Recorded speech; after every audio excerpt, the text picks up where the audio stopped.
Good morning, St. Andrews. It's a beautiful summer morning, Wednesday morning, June 22nd. Great day to get outside and do something fun.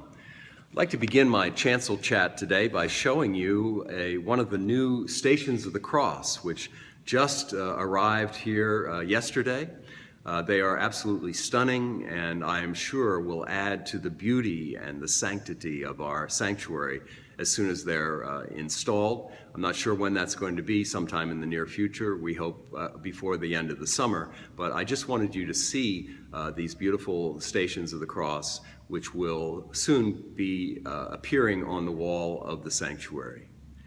Also wanted to mention an event that I attended last evening, naloxone training event. Now, naloxone is a drug that counteracts and can save the lives of people who have overdosed on opioids.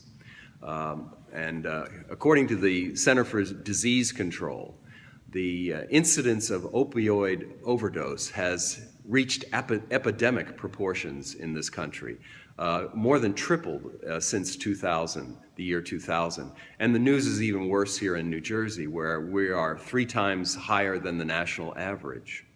And this touched my life personally a couple of weeks ago when my best friend in seminary's youngest son overdosed on heroin. And thank God someone was nearby with one of these kits who knew how to use it. And my friend's son was saved. He would have died if that hadn't happened. So it's a very serious thing. And if you have someone in your family who is using opioids, whether it's heroin or one of the synthetic opioids, Percocet, OxyContin, or fentanyl, you should get one of these kits and learn how to use it, because it could be the difference between life and death for your loved one. So strongly encourage you to do that. I also wanted to report that on last Saturday, we hosted the wedding of John Emanuel and Frank Marchese here at St. Andrews. It was a beautiful ceremony. I think there were about 150 people present to witness this great event. It was also a historic moment in the life of St. Andrews, the first time in the more than 250-year history that we hosted a same-sex wedding. It was a joyous occasion, a meaningful, inspiring worship experience, and we certainly wish John and Frank all the best and God's blessing on their marriage. Looking ahead to this weekend, worship services, celebration of the Holy Eucharist on Saturday evening at 5 p.m. and Sunday morning at 8 and 10 a.m.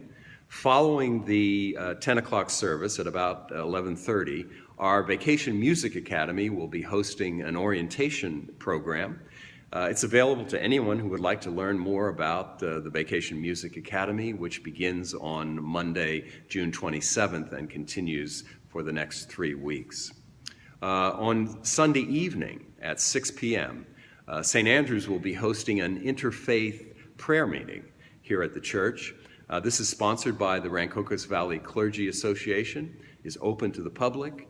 We'll be praying for our nation and also especially for the family and friends of the victims of the massacre in Orlando last week.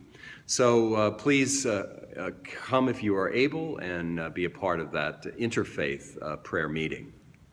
Looking ahead, tomorrow our parish administrator, Chris Carroll, leaves on a much needed and well-deserved vacation.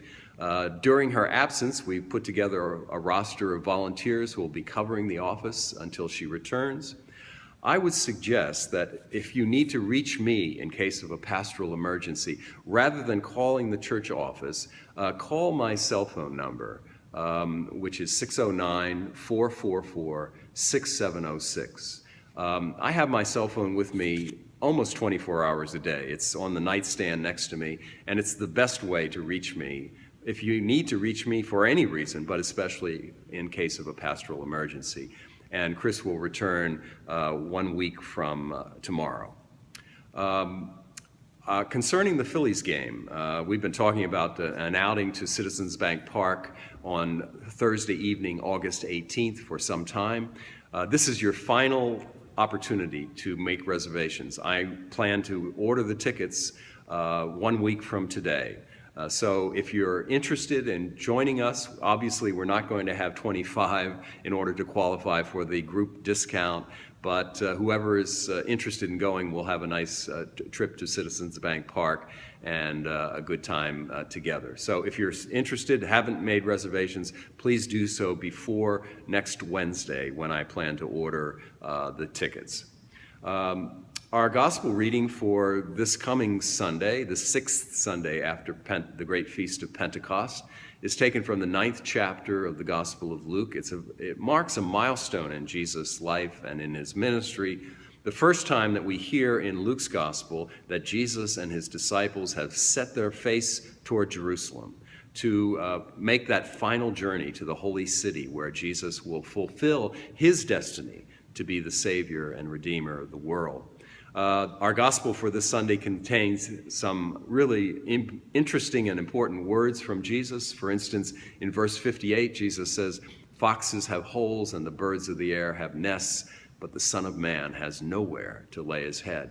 And then one of my favorites in verse 60, he says, "Let the dead bury their own dead, but you go out and proclaim the good news of the kingdom." So, very interesting, very important gospel reading. Looking forward to sharing it with you this coming weekend.